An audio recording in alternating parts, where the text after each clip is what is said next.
Hello दोस्तों, कैसे हैं आप। आज के इस वीडियो में हम आपको संख्याओं के बारे में बताएंगे। यानी वे संख्याएं जिसे आप जानते हैं 1 2 3 4 5, इसी प्रकार 5 6 7 8 9 10 करते करते अनंत।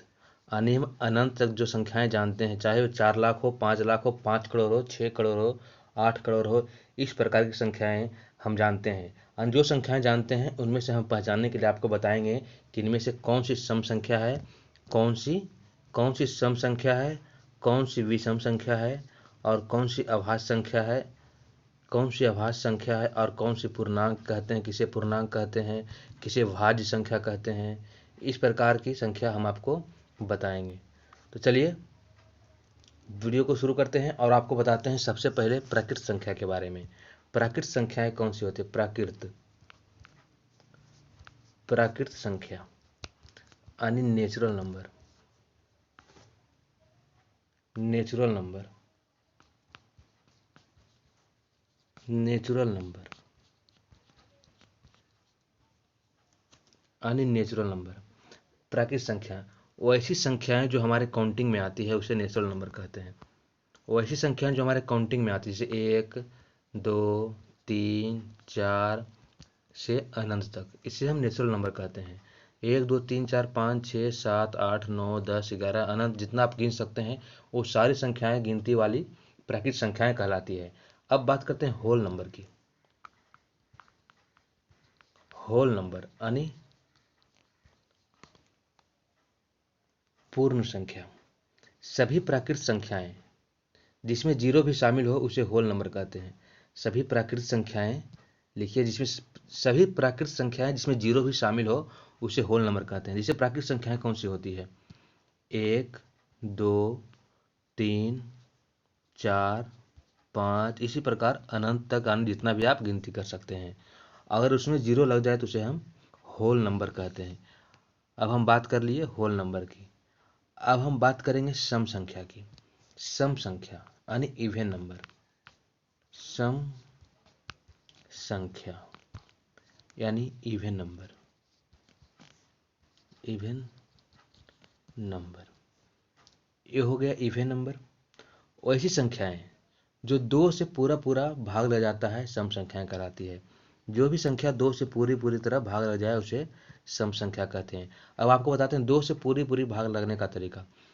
दो से जो संख्या पूरी तरह भाग लग जाए वो क्या होगा? जिसके अंत में जीरो आ जाए, दो आ जाए, जितनी भी सब संख्याएं आती है जो इसके अंत में आ जाए वो हमेशा सम संख्या होती है। इससे क्या हो गया? इसका एक क्या हो जाता है? 2 4 6 8 10 12 14 16, ये सारी संख्याएं क्या है? सम संख्याएं हैं। अब बात करेंगे हम विषम संख्याएं की। विषम संख्या। विषम संख्या वैसी संख्या जो दो से पूरा पूरा भाग न लगता हो उसे विषम संख्या कहते हैं। जो संख्याएं दो से भाग न लगे उसे विषम संख्या कहते हैं, और जो संख्याएं दो से भाग लग जाए उसे सम संख्या कहते हैं। विषम संख्या कौन सी संख्या हो जाएगी? 1 3 5 7 9 11 13, इस प्रकार की सारी संख्याएं विषम संख्या कहलाती है। 13 15, और जब तक आप कर सकते हैं तब तक आप विषम संख्या को लिख सकते हैं। अब बात करते हैं होल नंबर की। होल नंबर की होल नंबर की हमने बात कर ली है। अब बात करते हैं पूर्णांक। पूर्णांक यानी इंटीजर की। अब बात करते हैं इंटीजर की। अब क्या बात करते हैं हम लोग? इंटीजर यानी पूर्णांक। सभी प्राकृतिक धनात्मक संख्याएं, सभी प्राकृत धनात्मक संख्याएं एवं सभी ऋणात्मक संख्याएं पूर्णांक कहलाती है यानी इंटीजर कहलाती है। जैसे सभी पॉजिटिव क्या हो जाएगी? सभी सभी प्राकृत धनात्मक संख्याएं एवं सभी ऋणात्मक संख्याएं पूर्णांक कहलाती है। जैसे क्या हो गया? 0 1 2 3 4 5, इस प्रकार ये है सम संख्याएं। अब यहाँ पे क्या हो जाएगा? निगेटिव संख्या भी क्या हो जाएगी? पूर्णांक कहलाती है। जैसे अगर इसे हम एक लाइन पे बताएं, आपको एक लाइन में ये लाइन है मान लीजिए यहाँ पे एक जीरो है। इधर की सारी संख्याएं पॉजिटिव, इधर की सारी संख्याएं नेगेटिव यानी माइनस है, ऋणात्मक या धनात्मक है। यहाँ पे एक, यहाँ पे दो, यहाँ पे तीन, यहाँ पे चार, इस प्रकार आप बहुत सारी संख्या ले सकते हैं। इसी प्रकार इधर की संख्याएं जो जीरो से बाएं साइड हो यानी -1, -2, -3, -4, इस प्रकार की सही संख्याएं पूर्णांक कहलाती है। यानी सभी धन संख्याएं और सभी ऋण संख्याएं यानी सभी धनात्मक संख्याएं और सभी ऋणात्मक संख्याएं क्या कहलाती है? पूर्णांक यानी इंटीजर कहलाती है। अब बात करते हैं अभाज्य संख्या की। अभाज्य यानी प्राइम नंबर। अभाज्य संख्या, यह हो गया अभाज्य संख्या। अभाज्य संख्या जो संख्याएं, सुनिए ध्यान से, जो संख्याएं सिर्फ एक और अपने आप के अलावा किसी और से न कटे और या किसी और से भाग न लगे, उसे हम अभाज्य संख्या कहते हैं। फिर से बताते हैं आपको, जो संख्याएं सिर्फ एक और अपने आप से ही कटे वैसी संख्याओं को हम लोग अभाज्य संख्या कहते हैं। जैसे 2 जो है, 3 जो है, 5 हो गया, 7, 11, 13, 17, 19 और इसी प्रकार आपको ढूंढना है। तब ये हो गया अभाज्य संख्याएं। आपको मैंने बता दिया इसकी परिभाषा, जो संख्याएं सिर्फ एक और अपने आप से ही भाग लगे या कटे वैसी संख्याएं अभाज्य संख्या या प्राइम नंबर कहलाती है। ये हो गया। अब आप सवाल ये उठता है कि इसे हम पहचानें कैसे, कि कौन सी संख्या अभाज्य है, कौन सी संख्या अभाज्य नहीं है। तो इसे हम बताते हैं। इसके लिए एक रूल आपको एग्जाम्पल लेते हैं। मान लीजिए आपको दिया हुआ है कोई 137, बताना है कि अभाज्य संख्याएं है या नहीं। 137 अभाज्य संख्याएं है या नहीं। तो हम लोग इस प्रकार डायरेक्ट नहीं बता सकते हैं कि अभाज्य संख्या है या नहीं। तो इसके लिए क्या करेंगे, इसके नज़दीक का स्क्वायर खोजेंगे हम। जैसे इसके नज़दीक का स्क्वायर कौन सा है? 12। अगर हम 12 का स्क्वायर करेंगे तो क्या हो जाएगा? 144 आ जाएगा। तो 12 का जो स्क्वायर होगा क्या हो जाएगा? 144 हो जाएगा। 144। अब क्या हो जाएगा? 144 जो है इससे बड़ा है। अब 12 से जितनी भी छोटी अभाज्य संख्या है, 12 से क्या बोले हम? 12 से जितनी भी छोटी अभाज्य संख्या है, कौन कौन सी अभाज्य संख्या 12 से छोटी है? 2, 3, 5, 7 और 11। ये सभी अभाज्य संख्याएं 12 से छोटी है। अब क्या करेंगे हम? 2 से भाग देंगे, नहीं कटेगा, नहीं कटेगा, नहीं कटेगा, किसी से भी ये नहीं कटेगा।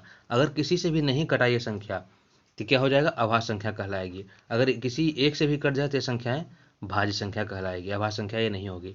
एक और उदाहरण लेते हैं। अब ये अगला उदाहरण लेते हैं एक और, 173 मान लीजिए। अब इसे चेक करना है अभाज्य संख्या ये है या नहीं। तो हम लोग क्या करेंगे, इससे बड़ा एक स्क्वायर लेंगे, 14 का स्क्वायर ले लेंगे, जो 196, आप चेक कर लीजिए 196 आएगा। 196। अब क्या करें, 14 से जितनी भी छोटी अभाज्य संख्याएं हैं, 2, 3, 5, 7, वैसी संख्याएं जो खुद से कटे और अपने और एक से कटे। अब ये हो गया 14 से छोटी अभाज्य संख्याएं।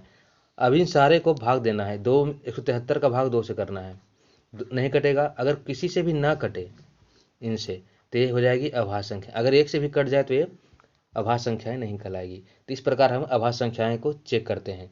अब बात करते हैं अगली संख्या की, कंपोजिट नंबर।